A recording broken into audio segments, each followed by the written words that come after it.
Hey, if somebody takes away your ability to buy and sell, do you think they're trying to destroy you? Oh, yeah. Yeah. But that's what the, quote, Christian King of the North Alliance is going to be doing to people. Beware of what you hope for. And so everybody in this world gets one of two things at that point. Either the seal of God or the mark of the beast. You do not want the mark of the beast. But everybody's got to make a choice. Here's what it tells us about the mark of the beast. Then a third angel followed them, saying with a loud voice, if anyone worships the beast in his image and receives his mark on his forehead or on his hand, he himself shall also drink of the wine of the wrath of God, which is poured out full strength into the cup of his indignation. So you're all going to be given a choice if these things happen rapidly. And it sure looks like it will be. You're going to be given a choice. You go along with the system as it swings over to the other side. And the Christian system that is established. Or you're going to face their wrath. So if I don't go along with this system, I'm going to get the wrath of the image of the beast, but I'm going to get the blessings of God. If I go along with the beast and its mark, I get their blessings for a moment, then I get the wrath of God. Which one would you rather? But I have a very simple proof that most people won't have the long-term view of wanting the blessings of God. And because if they get the wrath. The proof is, most people are in debt. They think short-term, they buy what they want now, and then they have trouble later. We don't think long-term very well anymore. We're supposed to get what we want when we want it now. That creates a big problem. And as soon as you're either do this or you're in trouble now, most people go, oh, okay, I'll go along with it for now.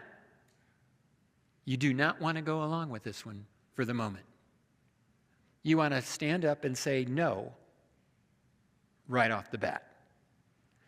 Now, my artist tried to come up with a seal of God, mark of the beast parallel.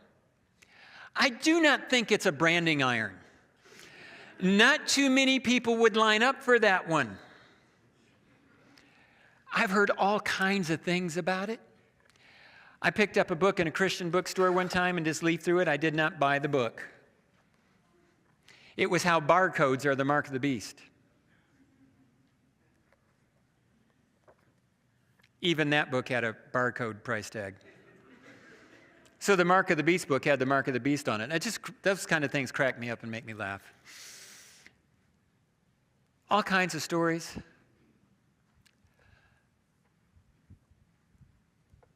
But folks, I don't believe it's really a mark at all that you can see. And I don't think it's really a chip. But what I believe it is your decision if you're really going to follow God or something else. That's what really counts. Let me illustrate it this way. Even suppose it was a little chip that they insert under your skin of your hand or your forehead. And so they drug me and put a chip into my hand. Will God go by the chip or the decision of my heart and mind to follow him? You just proved my point. It's really about what's going on inside.